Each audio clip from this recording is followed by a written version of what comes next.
I think I'm not muted.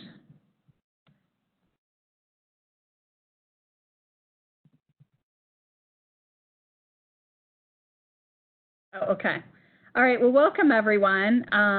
This is session 3, calculating adjusted income and tenant-based rental assistance.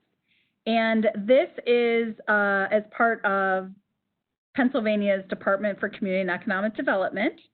This is their webinar series. And again, I'm Shauna LaRue-Marai. I work at ICF, and it's a pleasure to be with you again.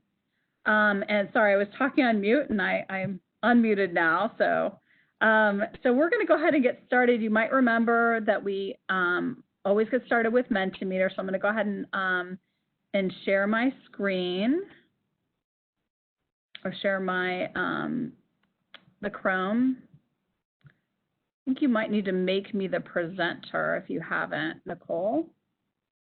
So just a second. I'll wait for the icon to appear. One question that came into DCED that I thought I would touch on is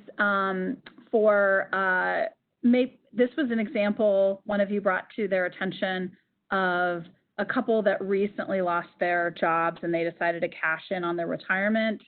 And of course, these are really, really, difficult times. This could be a scenario that you might run into. So we thought we'd start the day with this. So if it is a couple and they've cashed their retirement account, that's a lump sum. And I would count that as an asset, and you would do the imputed asset calculation if you were using the Part 5 definition, or if you were using the IRS definition, you would look at the amount that's actually taxable. I would not count it as an income source. It is not going to be continued to be received, so I would not look at it that way. Hopefully that helps for the grantee that asked that question, and we really appreciate you bringing that to our attention because that can be helpful for others. So, okay, so I'm going to go ahead and share Chrome here for a second.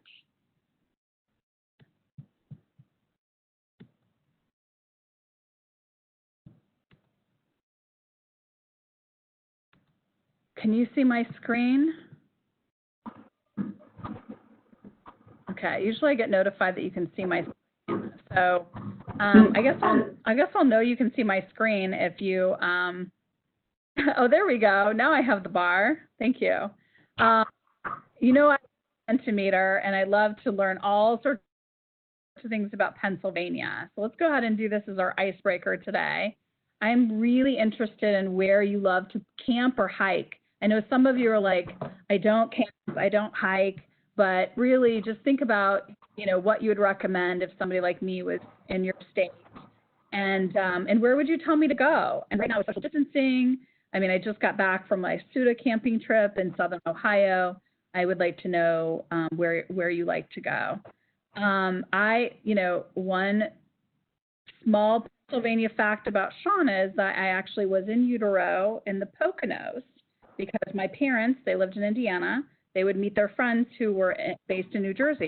They would meet in the Poconos and go camping. So I've been to the Poconos, but in utero. So, oh, wow, now you have a lot. Okay. So I need to know where Ohio Pile is because a couple of you put in Ohio Pile. I have never heard of that. So that looks like something I need to check out. Oh, whoever put my backyard, amen to that person. We actually have a tent that we're keeping in our backyard right now. That's how much we love camping. So back and front yard, I'm gonna have to look at that. Mountains near Chalk Hill, Mount Gretna. Oh, Longwood Gardens are beautiful. Whoever wrote that, thank you. Rim Rock, I've never heard of Rim Rock. And looks like I need to check out those. Okay, great. All right, lots of hikers, lots of campers. Okay. Well, we'll kind of leave that open. I'm not going to do anything to advance. I'm just going to stop sharing the screen and we can go back to your other recommendations as we kind of go through the material today. So you always can certainly chat if you have technical issues with Nicole today, who's helping us out with the webinar. You can also send questions in the Q&A box. And just like we've done before, we'll periodically take questions throughout the webinar. Okay, so we need to talk a little bit about determining income and what we're going to need to do in terms of adjusted income. Just a couple of points here. I just want to make sure that folks know. Adjusted income is only used in tenant-based rental assistance. So hopefully all of you are working in tenant-based rental assistance. The only other program you might be working in is maybe you have a rental property, or maybe you're working in rental housing where you need to know adjusted because you've set the rents at what the tenant can pay toward rent and utilities, also known as total tenant payment, or TTP. So it may be that you're working in some HUD programs like HUD 202, which is an elderly property, or maybe some old 236s. So hopefully you are in the right session, and you're either doing tenant-based rental assistance, or you might be doing that type of rental housing that we mentioned. That's the only reason to be in this training with me, not that I don't want you, but it would be really helpful to make sure we have the right audience here. Okay, so when we talk about adjusted income, this is not the same thing as the IRS. The IRS definition is also called adjusted, which is confusing. But adjusted income comes from the Part 5 definition. It's in a different section. And what we're going to look at is the type of household. Like, what's the type of household that we are looking at? And there are 5 deductions, or some people call them allowances, and they're in a variety of categories. And for the next hour, we're going to unpack each of these. So in terms of deductions, first of all, we need to determine, is the household elderly or is the household disabled? And that means those that are the head or co-head or spouse, they are considered to be an elderly household, or they're considered to be a disabled household. And we'll talk about each of those individually, okay? We will also talk about the dependent deduction and who is considered a dependent. Not everyone is considered a dependent. I know many of you maybe have, folks that are living with you, that kids you didn't think that you would have back in your house during this COVID experience that we're all having. We'll definitely talk about whether or not they're considered a dependent today. Folks have childcare expenses. Deductions are taken off for childcare expenses for certain criteria. And then we'll also unpack medical expenses and disability assistance expenses. And those are going to vary depending upon the type of household. So, so it would be really helpful to kind of talk about, like I said, like each of these. So as I mentioned, we're going to sort here between elderly or disabled households. They are allowed to have a certain number of deductions. If it's a family, or it's considered to be like a non-elderly, non-disabled household, they have other deductions that they're able to take. So you really need to figure out first off, which bucket.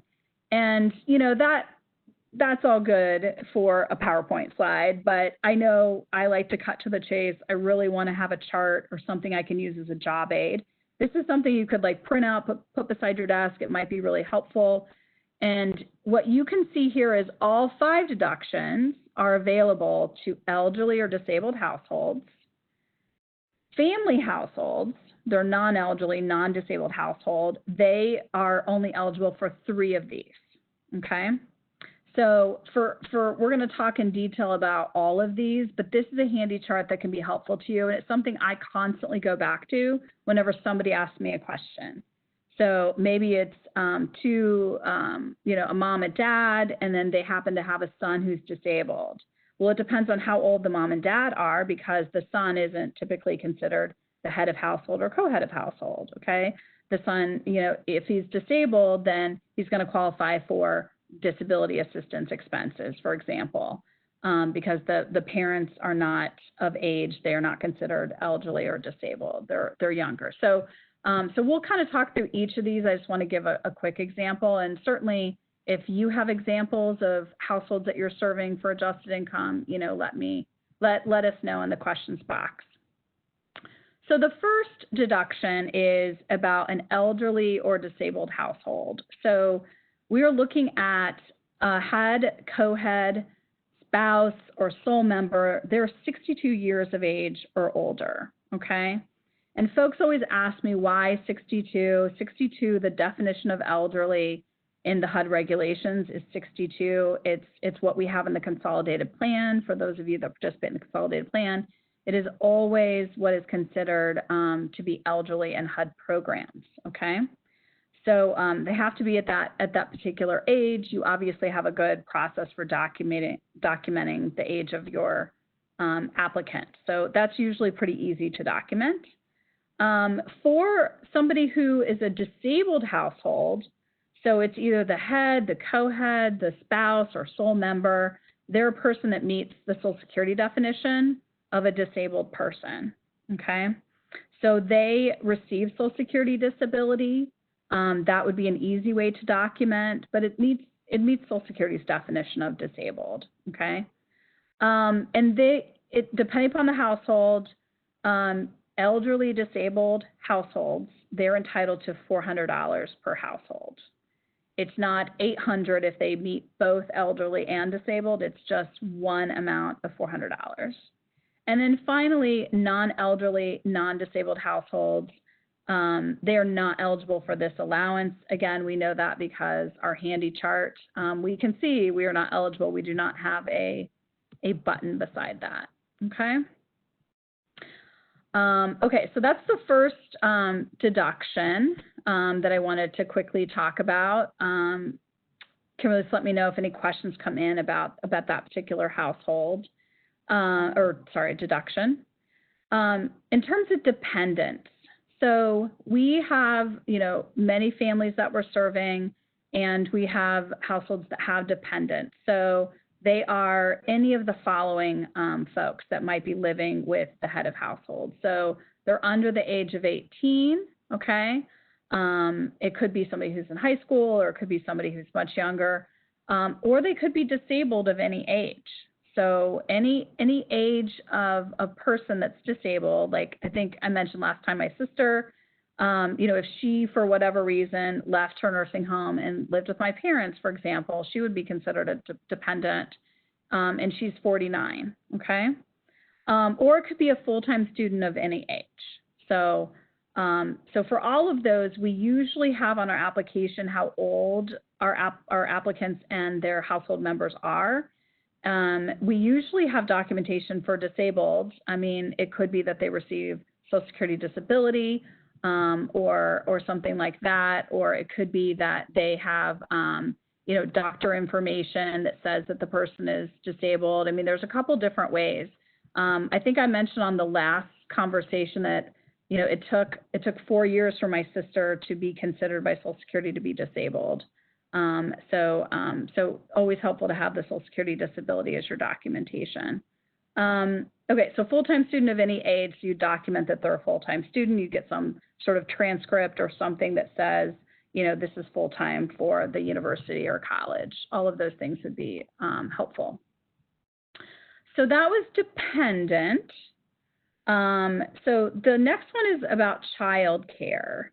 So the child care expenses deduction is really going to be helpful for families because, it is expensive to have child care provided for your child. And they have to be reasonable. So, and a lot of people ask me, like, what's reasonable? But just what is common in your area. I would not go nuts sort of documenting this. And so it has to be for the care of a child under the age of 12, or they may be deducted from annual income, okay? So it has to be for the adult family member to work or actively seek employment or to further their education. It can be any of those three buckets. And it also are not reimbursed.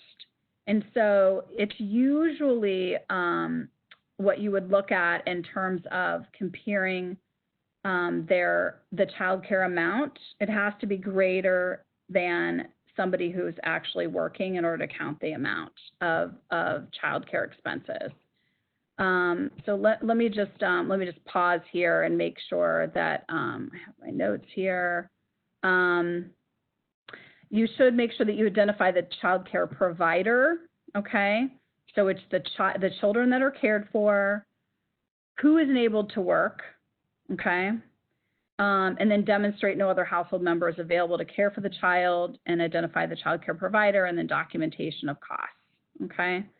So, so basically it enables them to work, and it's usually the person with the lowest income is considered the family member enabled to work. So you'd want to make sure that you're looking at the different income levels to make sure that you do that. Okay, so hopefully that's helpful. Some people are reimbursed for their child care expenses. It depends upon the company that somebody might be working for, or the organization. But you're going to see for all of these that it's about not being reimbursed. So you don't provide a deduction for a household that they're going to be reimbursed otherwise. And again, it's meant to look at total household income, which is what we've been doing the last couple of weeks. That's annual income. Then now we have adjustments. So we want to make sure we're getting to that total tenant payment, and we want to make sure that we are reducing by the amount of child care for that household in order to figure out like what rent will be charged, okay? So that was child care expenses. Let me just pause. Kimberly, are any questions in the queue yet? There are no questions yet, Shauna. Okay, great. All right, I'm just going to go ahead and go back to, we're just going to take a minor moment here just in case people do want to ask questions. And I want to go back to Chrome here for a second and make sure that I can go ahead and ask that second question that I had in Mentimeter. Thanks, Nicole. That I meant to ask this before, but I had already gone back to the PowerPoint. Oops, that's not it. All right, so again, I want to make sure you're doing tenant-based rental assistance or some type of rental program. Can you let me know how are you using adjusted income? Okay, so at least one of you said rental. One of you said, Lord, I have no idea. Okay. So those that should be sort of hanging with me for the next hour and 20 minutes should mostly be doing tenant-based rental assistance. That's what adjusted income is for. Again, you might be working in rental housing, but rental housing is where you are working in another HUD program that is looking at what the tenant can afford toward rent and utilities. And so some people are looking at adjusted income for that. One other scenario, it could be a home-only rental unit where a tenant goes over 80% of area median income. They're above low income. And for those folks, we want to make sure that you know how to do adjusted income. However, once at the end of the presentation, like we're talking about tenant-based rental assistance, then you should not be doing tenant-based rental assistance. That's not going to be helpful to you in terms of your position. But the rental housing folks might be helpful to listen to this adjusted income. Okay, so the Lord, I have no idea. So if you don't do tenant-based rental assistance, I will not be offended if you jump off the call.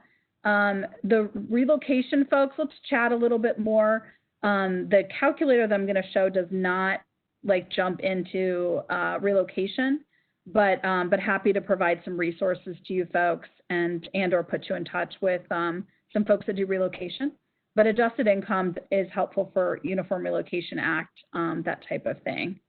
So so we don't have nearly enough votes here at 11 in terms of Mentimeter. So so the Lord, I have no idea. Maybe what would be helpful is in tenant-based rental assistance, it's just like Section 8. It is, you often use like a voucher model or you use a certificate model. But basically what you're doing is you are providing an amount of funds through the home program. This is all about the home program that enables a family to be able to afford the rental unit that they live in, okay? Folks who are on the phone that you work for the Housing Authority, I'm going to continue to talk about adjusted income and then talk about tenant-based rental assistance, but the home tenant-based rental assistance works a little bit different than Section 8 in terms of vouchers. So just in case you're in a Housing Authority, I just want to make sure that I'm managing your expectations. This is not going to be based upon the traditional Section 8 voucher model that you're used to. Okay, so I'm going to go ahead and that's still going to be open. I'm going to check back in a little bit. Oh, good. A few more people with TBRA. That's what I want. That's what I want to see. Okay. All right. So, all right. Keep voting. I do want to make sure that you're on the right training. Not that we don't want you to be here, but I also don't want to confuse people. We have, as part of the resources that we're going to talk about next week, I'm going to show you the the technical guide for determining income and allowances underneath the home program. It's like basically where they unpack adjusted income and then the various tenant-based rental assistance models.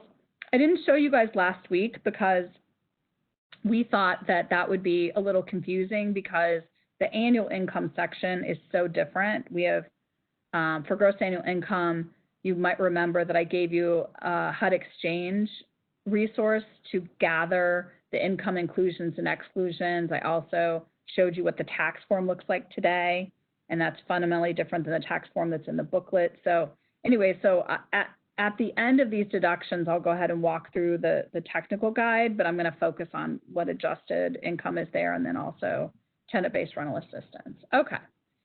All right. So, so let's go ahead and continue with various adjustments that we're going to make.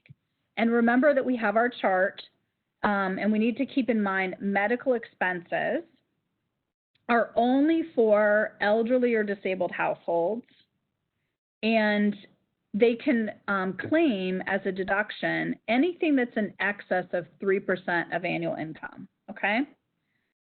So, so an example of 3% of what's in excess of 3% of annual income, and you know, I will go through this in the calculator, but I just want to make sure we're all on the same page. So if a household makes like $30,000, okay, 3% of their income would be $900. So what you're able to deduct is anything on top of that $900. So the $900 goes away, it's whatever's remaining.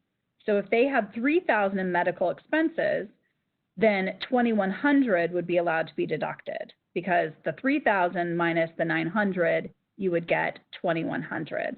That's how you're able to figure out like that amount could be deducted. Okay. So, so just want to make sure that you know kind of what an example of the excess of 3% of annual income. And so once the household qualifies as either elderly or disabled, and it has to be medical expenses not covered by insurance, okay, then it's for anyone who lives in the household could have medical expenses. So if it's an elderly household and they happen to have their son who lives in or any other person in that household, it's all medical expenses could be deducted, okay? I think the key here that I would as my takeaway would be not covered by insurance. Again, same as childcare expenses, that's not reimbursed, medical expenses not covered by insurance, okay? So folks always like to see like what are examples of medical expenses. So these are, you know, what is specifically listed in the technical guide that I'll show you. This has not changed in a very long time. It could change in the future, but these are examples of what's covered. So when you go to the physician or you have some type of, you know, procedure or some type of health care that you're experiencing, might be your copays, things like that are eligible deductions. You might have a insurance premium that you have to pay, okay? So maybe you have, you know, you're paying for Obamacare or something like that, that medical insurance premium can be deducted, okay? Prescription or non-prescription medicines, this gets a little like detailed, so you have to think about like what you're gonna document here. But certainly dental expenses, I mean, a lot of folks don't pay for dentures or dental implants and all the things that, you know, maybe older persons, you know, may have, or eyeglasses is a common one across many different households. Medical or health products, or maybe it's an apparatus, so maybe it's an assistive device for them to walk, or maybe like a cane or a walker or something like that.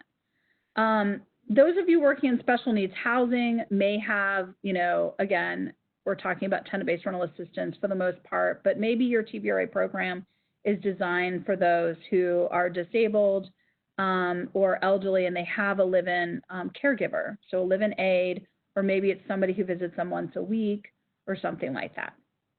Any type of periodic payments that they might be making on like accumulated medical bills. We know this is one of the areas that a lot of households that we're working with, unfortunately, are dealing with these days. So you can provide those as a deduction off of annual income.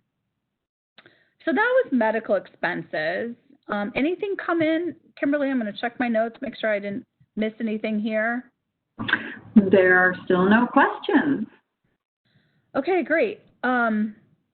So while child care is easy sort of like to look forward and document, one thing about medical expenses is that, you know, you're really going to need to make sure that you're looking at what were the medical expenses last year, and then see what might be different for the household this year. So, you know, they may provide you with receipts for things that they typically have had over the course of the last, you know, 12 months, but you need to anticipate those, just like with gross annual income. You're always anticipating these deductions in the future. So want to make sure about that. And then sometimes, you know, things happen, right? I mean, a lot of the folks that we're serving, maybe they didn't have a lot of medical expenses last year. Maybe they ended up having, you know, maybe late in the year, some type of, you know, diagnoses where they have additional medical expenses that they're going to have to pay for. They're anticipating, you know, surgery coming up, things like that. So you would look at sort of all of these items and make sure that you are calculating correctly. Okay. All right. So hopefully that's helpful in terms of medical expenses. So disability assistance expenses. So you can deduct annual income to the extent that, again, 3% of annual income. And in this case, we're looking for expenses that help the care of a disabled person that enables them to work or another family to work. So it may be that, you know, it's to pay for, again, some sort of assistive device or apparatus that enables somebody who's disabled so that another family member can go to work or enables them to go to work, okay? All of those things would be considered here in terms of disability expenses. So, so a couple things on documentation, I just want to make sure. So it could be that, and again, they have to be unreimbursed. You're going to anticipate, and you know, the extent that they're reasonable and customary and necessary for that family member would be helpful. So, you know, sometimes, oh, this is a good example. So sometimes folks, another good example would be, you know, maybe they're part of like a rideshare program, or they share a bus and they do some type of work during the day or something like that. So if they're paying for that expense, sometimes that's the type of thing that's free or provided as a public service in some of our jurisdictions. But, you know, there may be a time where they have to pay for the van pickup or something like that. You would be looking at a prorated amount. So it's either specific to that person or you're looking at a prorated amount to make sure that you're covering appropriately. So you're only going to deduct disability assistance expenses if they're reasonable, not reimbursable, and again, they need to exceed the amount of income generated by the person who's enabled to work, okay? And then same 3%, excess of 3% of income, similar to what I just did with medical expenses. So we'll have annual income. There'll be a calculation that I'll show you in the calculator that calculates the 3% of annual income, and then you'll be able to figure out what you can deduct, okay? So sometimes we have families that we're working with that qualify for both medical and disability expenses. What you would do is just simply add the two together. So you would add disability expenses and medical expenses, and then anything that's 3% of annual income could be deducted, okay? So in our example of the $30,000 annual income household, we said 3% of annual income was $900. This says $7,000 in expenses between disability and medical. Then it would be $7,000 minus $900, so $6,100. And something like that, I mean, some households deductions are extensive, and this is just an example of when they could be extensive and really help somebody be able to afford their rent and their utilities. Okay, so I'm going to pause. That's sort of the end of the section on deductions. And I do want to pull up the other document that I have here that is on the technical guide. So if you could navigate me to that, Nicole, that would be helpful. So as I mentioned, the technical guide is something that it can be really helpful for adjusted income, and it can also be helpful for the adjusted income and tenant-based rental assistance. So this particular manual came out in 2005, and it is really it's really pretty old, with the exception of it's really good for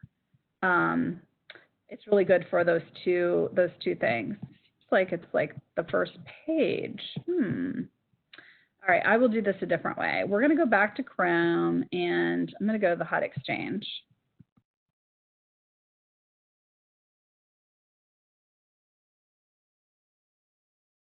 And I'm going to go into the little search here, and I'm just going to put in technical guide. I've been finding that Adobe is not my friend, so I think when I provided you with that, Nicole, it might not have been the full thing. But this is still available on the HUD Exchange. I just put in technical guide. This is literally the only technical guide. So this manual is from January of 2005. So again, I'm going to strongly urge you, this is a great companion piece for adjusted and for tenant-based rental assistance. It is not helpful for gross annual income. It is so old in that category, okay?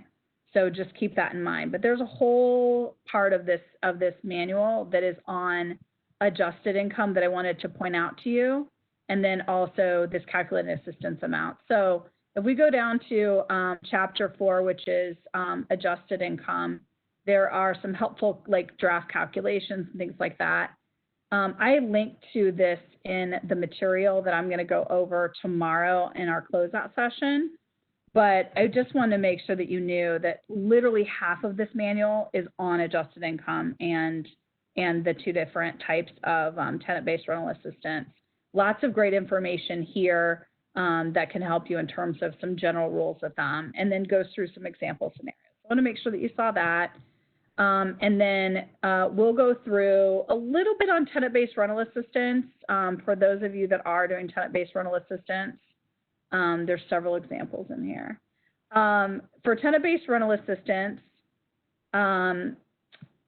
this goes into a lot of detail about the certificate model and the voucher model. The certificate model it's still available in the calculator, but it's really not used a lot by home PJs. Most people use the voucher model, which it enables anybody to find any unit as long as it's reasonable and pay the difference between that rent and, again, the total tenant payment, which is adjusted income. So, so that's what Chapter 5 does. Is that it goes through the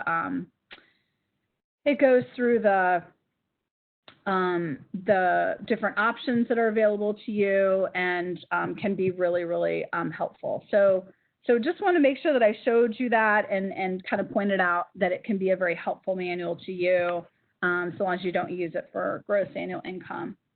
So, so I'm going to go ahead and roll into what is tenant-based rental assistance. So once we've done annual income, once we've done adjusted income, we have the adjusted income amount.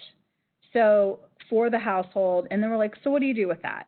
My friends are on here that work in rental programs only and not tenant-based rental assistance. You would just simply look at that number and say, okay, I need to figure out what they can afford monthly.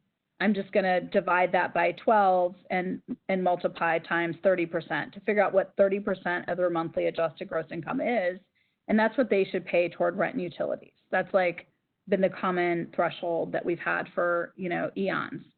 However, moving on from adjusted, we have to then look at what kind of subsidy am I going to provide the household.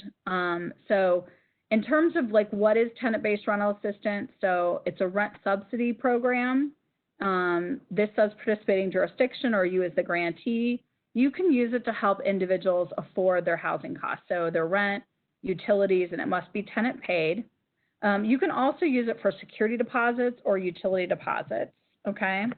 That can be really helpful depending upon where you are, and I'm sure across Pennsylvania, it'll depend on, how much security deposits are, what's reasonable and customary. And you can just do a security deposit only program. When I worked for Bergen County, New Jersey, we did security deposits all day long because it was so expensive to live right outside of New York City, which I know you guys can appreciate in some of your areas. So we thought security deposits would be really helpful. We also had a targeted tenant-based rental assistance program where we just served those who were elderly or disabled because our housing authority didn't have enough vouchers to go around for all of the need, which unfortunately in this environment, we're going to continue to have a lot of need. And so some people are starting emergency tenant-based rental assistance programs. And then finally, you can do utility deposit assistance, but so long as it's not emergency, you can do it in conjunction with either rental assistance or security deposits. It used to be like some kind of rule of thumb was like 5% of grantees had TBRA programs. I think the number has gone up, and I assume the number will go up. It can actually be a great way to like spend home funds if you needed to. It can also be a good way to serve those that are on the Section 8 waiting list as well. So that's one thing that I know we chose in Bergen County, New Jersey to do that because we wanted to make sure that we were serving those that weren't being met by the Section 8 or being helped by the Section 8 program. So we helped elderly and disabled households with home tenant-based rental assistance. They stayed on the Section 8 waiting list, and then we just picked them off in order of how they appeared. And so long as they met the elderly and disabled criteria, that's who we serve next. And it was a good way to help a lot of need in our community.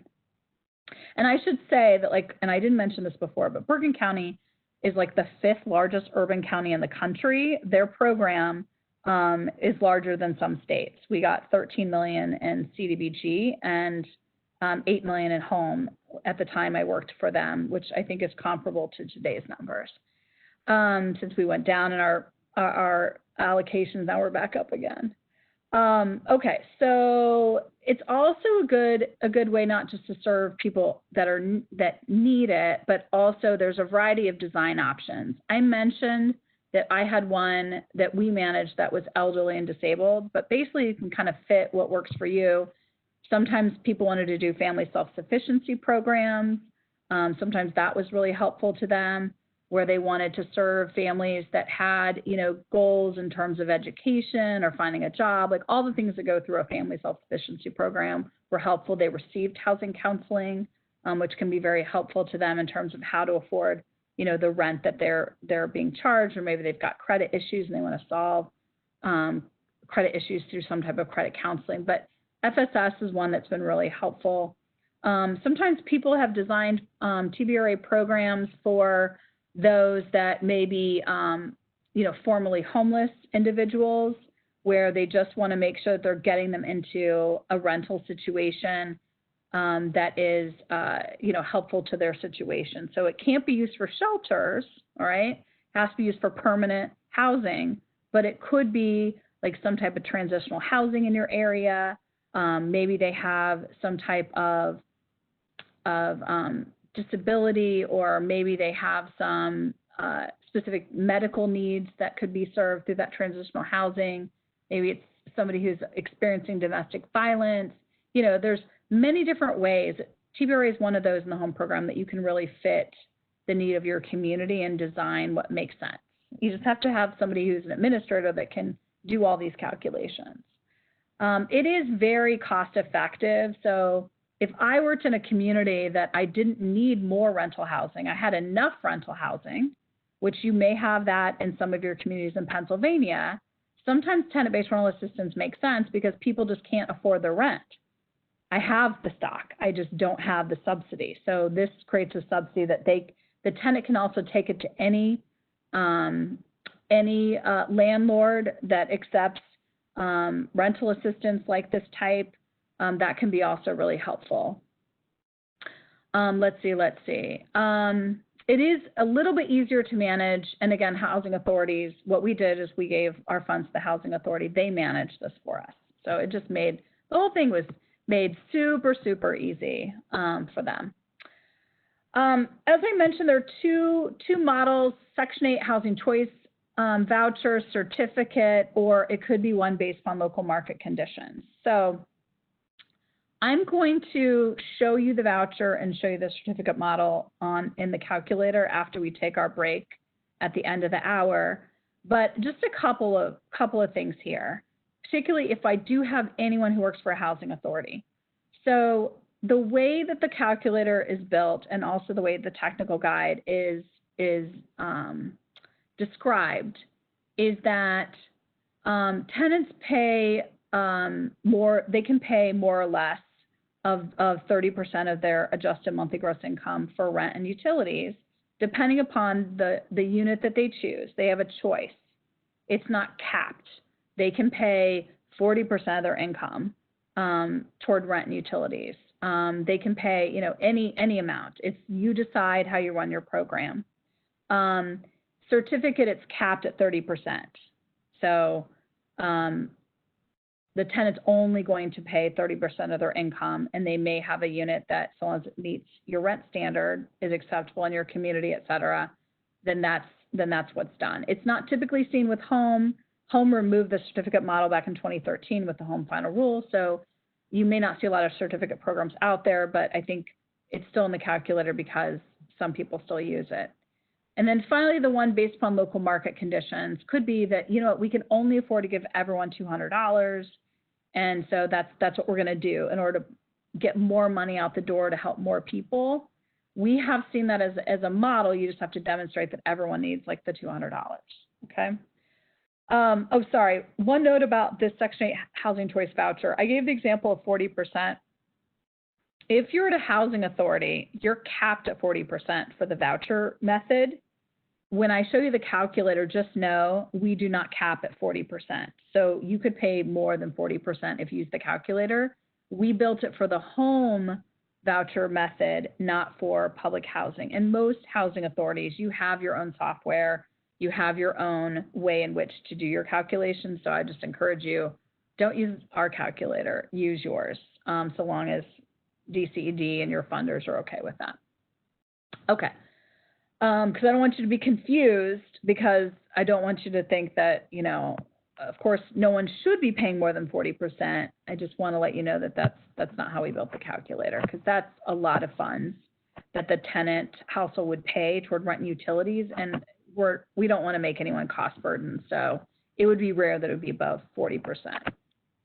Okay, so then subsidy contracts with households. So the contracts cannot exceed 2 years, but they can be renewed, okay? So there's a lot more to tenant-based rental assistance. We decided that we wanted to do both adjusted and TBRA in this 2-hour session, so that we could go into a little bit more detail. So please think about your TBRA questions. In the course of planning this presentation, HUD decided to do their own session on tenant-based rental assistance. And it's meant for PJs. It's actually not really meant for grantees. However, emergency home TBRA has its own thing. It's its own thing. So remember about new rental, new TBRA, and how you don't have to collect documentation and things like that from April through December of 2020. Okay, we talked about that extensively. And it's new rental, new TBRA. So basically the link that I'm providing here is to the first session, and then there's a couple sessions that were done that sort of unpacks what it means to do emergency TBRA. So we thought it would be helpful. DCED said we may not see it in our program, but we know we have others on the call. You might find that session to be really helpful, and you can still listen to the recording, and there are also materials there. HUD has issued also like emergency, like I think flyer, maybe application, and then I know there's going to be an income form that's coming since I worked on that and a couple others. So just it can be really helpful to you. There are different rules for emergency home TBRA that isn't standard for regular home TBRA. So for example, when I said this could be used for utility assistance, but must be with rental or with security deposits, that's true for normal home TBRA. Emergency home TBRA, up through December 31st of this year, you could just do utility assistance if you wanted to. Now I've probably talked your grantees into designing and coming in and asking for tenant-based rental assistance, so hopefully DCED may forgive me if I've increased a lot of workload, but we know we have a lot of need. Pennsylvania is very similar to my state of Ohio, and I know we're all trying to figure out how to serve our clients. That's why we're mission-driven people. So I'm going to go ahead and switch over to Chrome for 1 second, and just want to check in on Mentimeter for 1 hot second. Want to make sure that we still had folks here. Okay. So so I'm going to go ahead. We're going to take our break here in a couple minutes, but I want to make sure that we get in at least 2 questions in Mentimeter before that happens. So I want to know, what deduction do you find the hardest to document? And I thought this may be helpful, again, as sort of a recap of what I talked about in terms of adjusted that folks might be able to provide. I know some of you said you weren't exactly sure what you were doing with adjusted income, so maybe this is all new to you, but I still think that it would be helpful to know what's the hardest, and maybe there's some guidance that DCED or myself, like, we could provide you here, maybe after we get back from break, or others. So it seems like medical expenses, like everyone's talking about medical expenses. So now, of course, I want to know exactly what is difficult, but I assume some of this might be because it's hard to get documentation right now anyway. Disability assistance expenses, they're very similar to medical, so I assume that the reason might be the same, just very hard to get receipts and to basically project forward for 12 months. It's difficult to project forward, right? Because sometimes, family needs change, and then right now, things could change because of COVID, and folks also maybe more recently have survived COVID and may have additional medical expenses or needs that are, hard to quantify. I will say that for TBRA, it's not a requirement. You do TBRA 1 time each year and figure out what the deductions are. But while you may not know today, you might do their tenant-based rental assistance based upon today's deductions. You can change if it's part of your model. They can give you updated information, and you could figure out a different calculation for their deductions if something changes. That could be helpful. It's not common in the home program to do sort of interim income recertifications and do this calculation, but that may be helpful guidance for some of you. Okay, so we'll come back to medical expenses and disability, because I want people to write in if they have questions about documentation or anything I didn't know that you wanted to have answered. And then those of you doing TBRA, this will help me with my demo in the calculator. Tell me if you're using the voucher model, which the tenant can pay more or less than 30% of their income toward rent and utilities. Certificate, it's capped at 30%. You might have your own model, or again, I always like to provide an escape hatch. Lord, I have no idea. Okay, I like everyone's honesty here. So it's 10 minutes before the end of the hour, so I'm just going to go ahead and leave this up for a second, and we're going to go ahead and take our 10-minute break, and I'll see you guys back here at 3 o'clock. And what I'm going to do is I will show you adjusted income, and I will show you one or more of the models in the calculator, and then also address any final questions. So have a good break.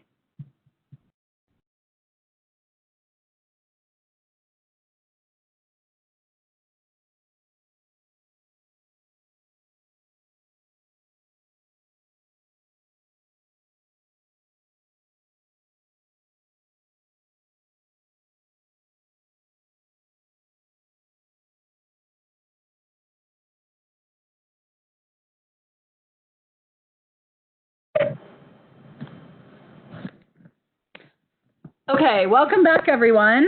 It's 3 o'clock. Hopefully you had a good break. We probably won't go all the way to 4 o'clock, but I do want to make sure that if you still have questions about anything in this webinar series, we'll certainly hang on. So I think that folks were able to, okay, now Chrome's working for me. Thanks, Nicole. Nicole Magic.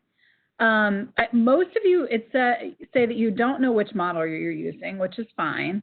And then it also sounds like at least 3 of you know that you're using the voucher model, okay? That is the model that I'll start with on the calculator. And so what I'd like to do, well, first of all, let me make sure, are there any questions in the queue? Any questions that came in? I have not been able to look at them, see if anyone wrote in. No, there are no questions at this time, Shauna.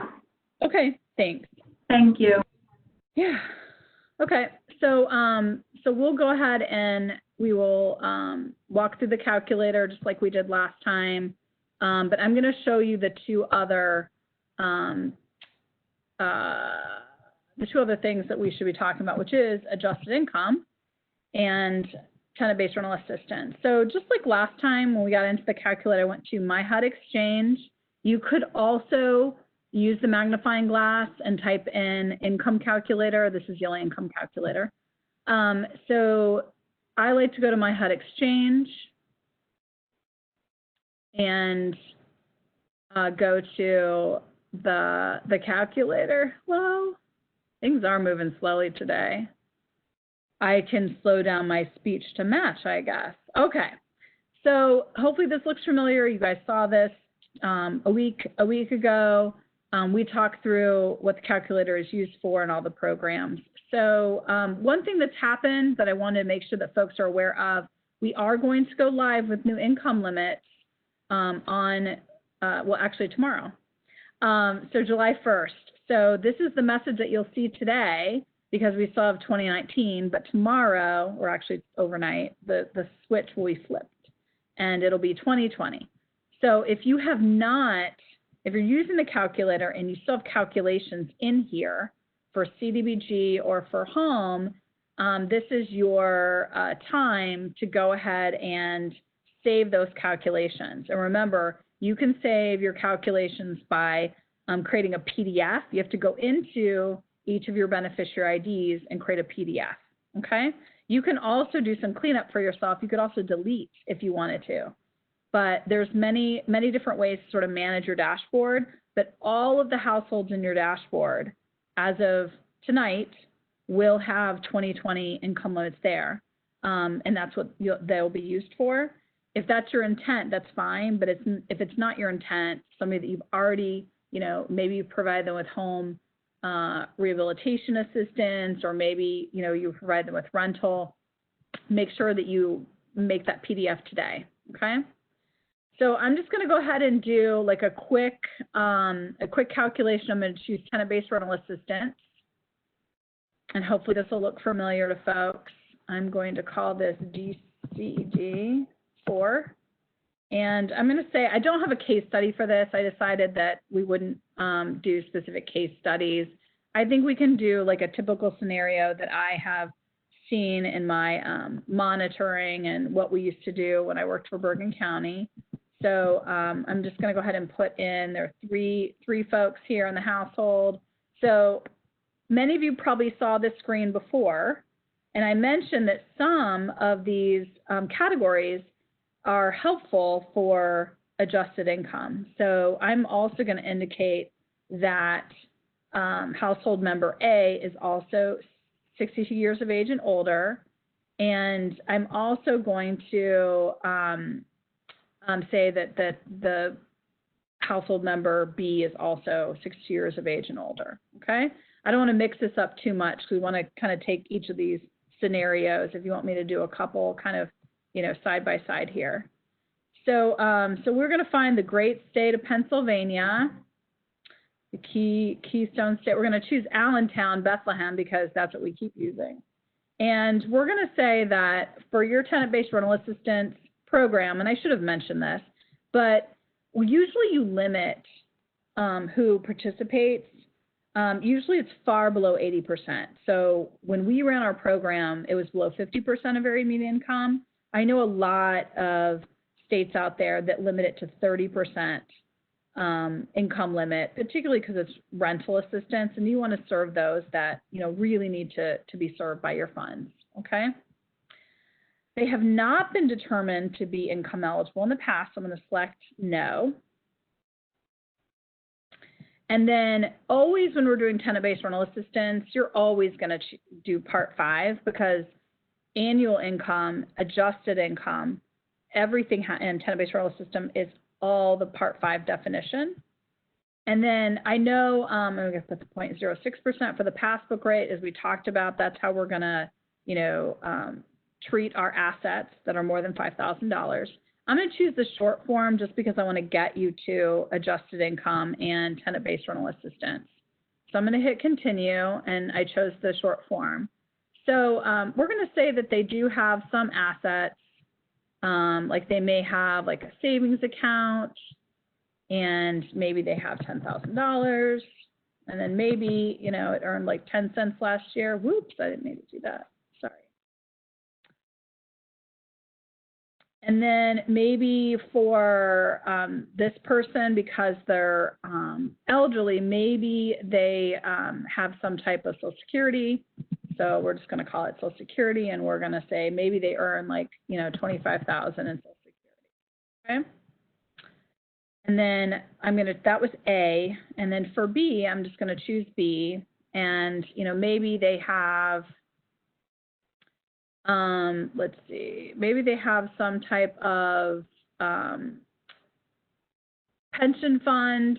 They might also earn Social Security. I'm going to do both.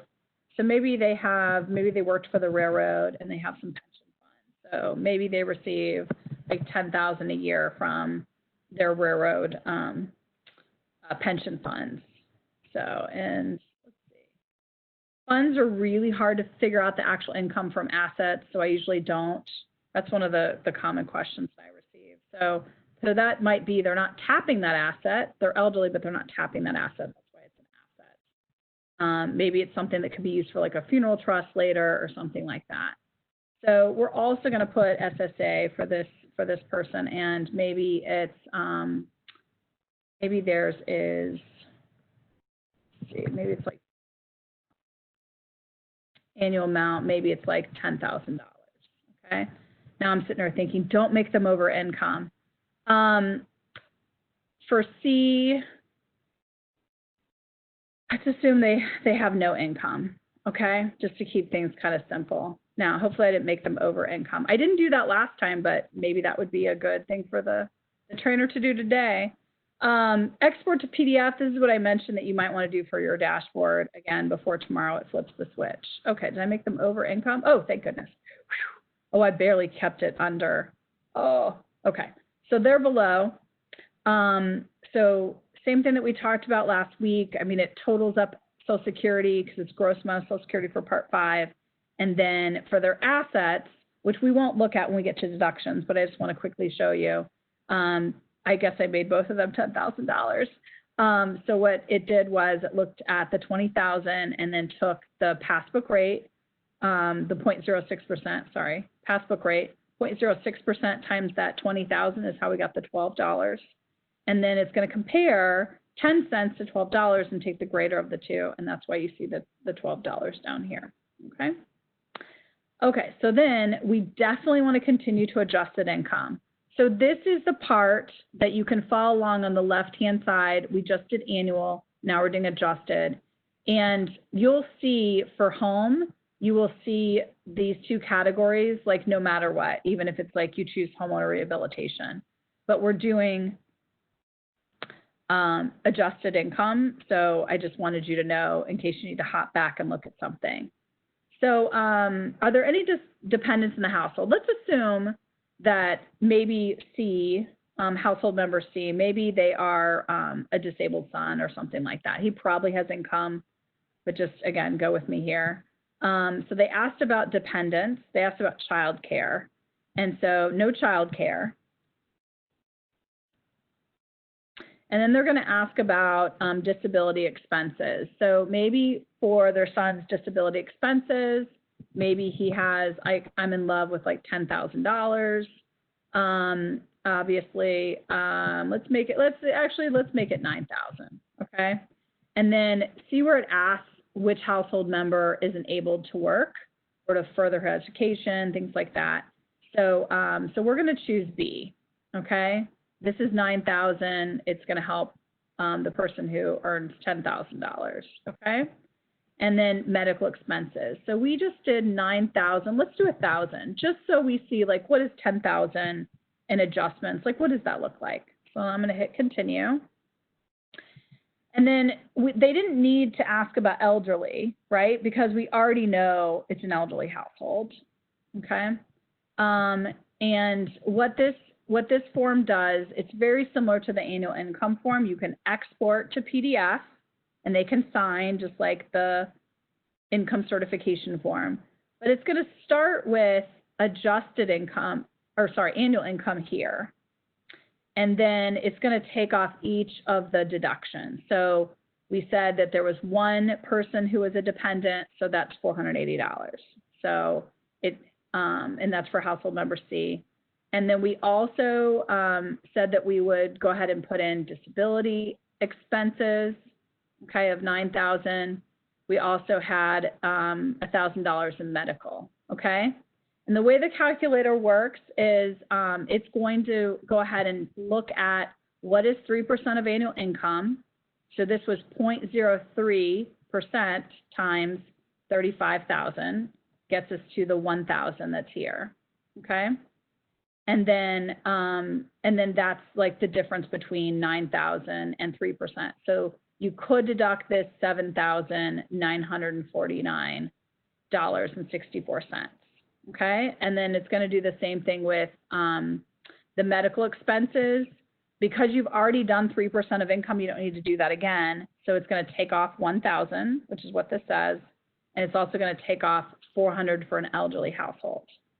And then the sum of all the deductions, and I think you all can pretty much do that math, I think, is what leads you to, and it tells you which lines are affected, and then you get adjusted income. So this is a quick way in which, if you can follow the prompts and provide the right information, you can get to adjusted income. And again, if you're not working for a housing authority, you're running your own TBRA program, this can be. So then it says, okay, continue to rental assistance. So we could go to the top and print off, and I'll just show you what that looks like so that you're aware of what this is in terms of what it's providing you. It's everything that we talked about. And then the same thing as the other form is that you can have folks, sign off on it, okay? Just like with the other calculation that we did. Okay, I'm going to continue to rental assistance. And then they want to know the monthly rent that's being charged. So let's go ahead and let's just say, I want to use round numbers today. Let's say it's 1,000 for the rent. And then let's say that the utility allowance is 100. Maybe 1,000 for a 3-bedroom, maybe that's in one of your rural areas. So we're going to have a nod to the rural area. So it looks like all of you said voucher. So I want to start with the voucher. And again, it's a little bit different than the Housing Authority's voucher program. But the main thing to remember is that it's going to make it a fixed PJ payment. The tenant's going to pay more or less of their income toward rent and utilities. So the PJ is always going to pay 30% of the household's adjusted monthly gross income toward rent and utilities. Different than certificate, which is that's capped at 30% for the tenant, okay? But you can see here, this is where you make your selection. So the rent standard. So you need to make sure that it's reasonable for the rent. So maybe we'll say maybe $1,200 is your rent standard for a 3-bedroom apartment building. So this is your calculation summary. So you'd see that in tenant-based rental assistance, very few prompts. You can export this to PDF, as I mentioned before. It starts with your rent standard, and then it's going to take 30%. This is based on that $25,000 number that we just saw. For adjusted, they're going to divide by 12 to get monthly income and then take 30% of it. One thing I would like to do in the future, we have a couple of things we'd like to do, is we want to actually be a little clear about how this number is calculated. So DCED, if you have feedback for how a couple of things could be a little easier understood in the calculator, I'm all ears. So what happens is you take the difference between this kind of fixed payment and then the rent standard, and then this is as much as the PJ will be providing for rent and utilities. So that becomes the max subsidy. We've got the rent that we put in for the owner, charging $1,000, $100 in utility assistance. So the gross rent is $1,100. So then you have to take off the max subsidy.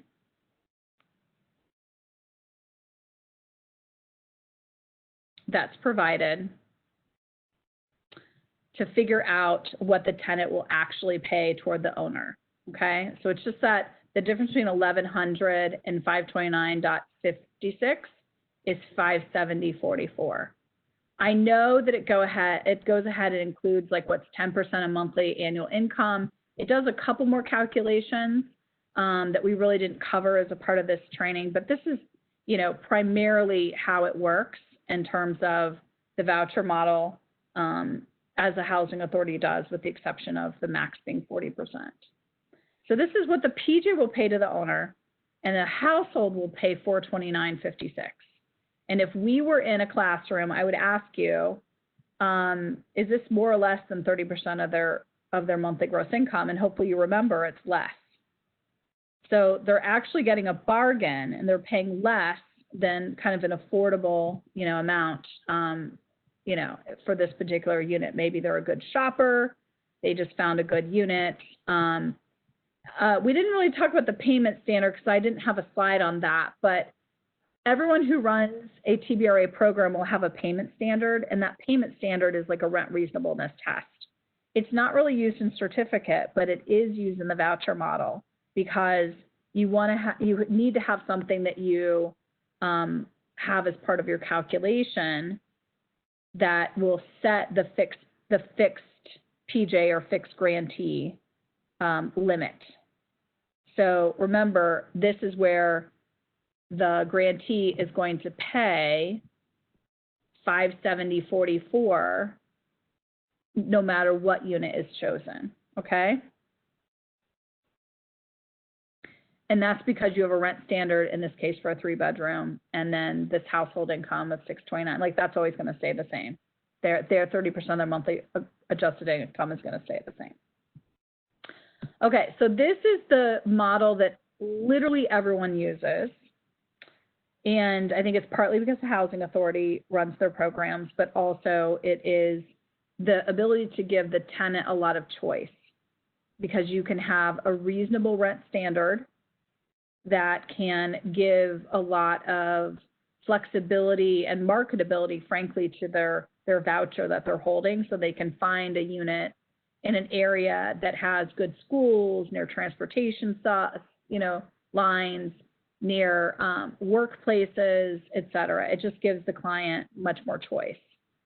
I'm happy to walk through the certificate model as well, or do some other things, but I want to pause here and see what kind of questions we have in the queue, and I'm just going to stop sharing for a second just so I can see. Oh, no questions so far. Okay. Well, it may be that you folks are, you know, relatively new and just want to make sure that you get some cross-training here about what it means to have a tenant-based rental assistance program, or I've covered everything. And I have to think it's the former, maybe not the latter, because I'm sure I didn't cover everything. Again, this is meant to be kind of a primer. I'm going to just show you certificate model just so you know what that is. And I believe, yeah, I can just go back here. I can say, oops, I didn't mean to do the voucher model. I meant to do the certificate model. So the numbers are going to look a little bit different. They're going to ask us slightly different questions. This all pretty much comes from Section 8 about if they receive welfare or a TANF recipient. They just kind of want to know, okay?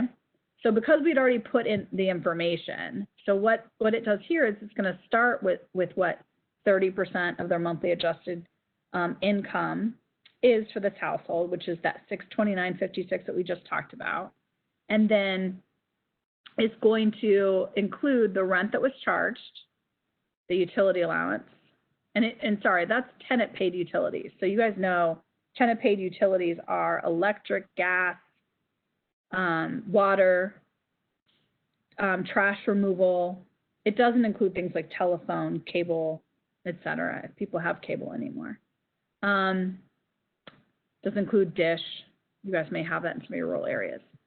So, so basically what happens here is that they're going to pay the $529 as their rent for this, you know, because this is a $1,000 rent and $100 for utilities. So the only difference is that you just take off utilities from that amount, and then this is how much the this is how much the subsidy that's being provided to the owner is. So the difference between the $529.56 and the $470.44 is going to be the, let's do the quick math, just triple check myself. Oops. You didn't know that I was doing math behind the scenes. I just don't want to misspeak. Okay. So the $529.56, you guys could get out your own calculators too, and the $470.44. Okay. So what happens on this particular, for the certificate model is it's just focused on the rent. So you're not going to see the utility allowance here because we're concentrating on what the PJ is going to pay to the owner. So the $529.56 and the $470 is a total of $1,000. Okay. So, so the PJ payment is often lower in the certificate model because it depends on the unit that was chosen by the household. And this is the way Section 8 was designed and developed for a really long time until we started seeing that there needed to be an additional cushion to give people additional subsidy to make different choices. This was sometimes limiting the choice of the home TBRA participant, and people need a little bit more flexibility. So you may have the certificate model, you may not. It is literally less common. We don't see it hardly anywhere anymore, but I still think it's worth showing you. I am not going to show you the model for your own model because I've hardly seen it in my tenure of 25 years in the program. Again, this is still a pretty rare program that PJs and grantees are administering. So I don't want to show you that, but hopefully this helps to see annual income again, see how adjusted income is handled, and then finally at least see the two different models in the calculator. So I'm just going to pause and go back and just see if we have any questions in the queue, and it doesn't look like it. So so with that, I don't want to keep you all for terribly long, but I do want to make sure that we that if you want to have time to, I'm going to go ahead and put the Mentimeter up in case folks do want to leave. And get your feedback about this session. This is just session, and I know it may be listed as 4, but it technically in the slides I listed this as session 3, and that's because the office hour sort of counted as a session. But we'll just wait and see if folks want to ask questions. It could be about anything in the webinar series, or is there anything you want me to show you that you would either like to review together, or just anything related to income eligibility, I'm happy to answer. Let's just give it a couple more minutes and then we can decide what to do next.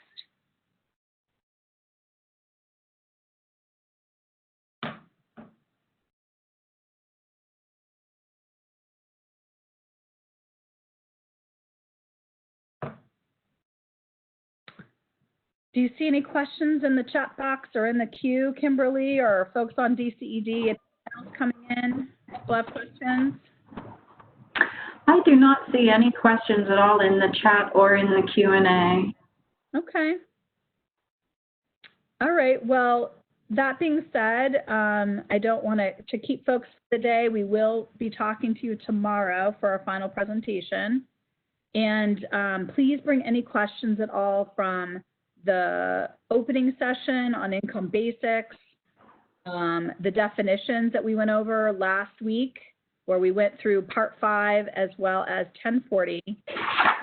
So anything today that we discussed on adjusted income or tenant-based rental assistance models, for any of those things, you know, please bring your questions tomorrow. We want to make sure it's a good wrap-up.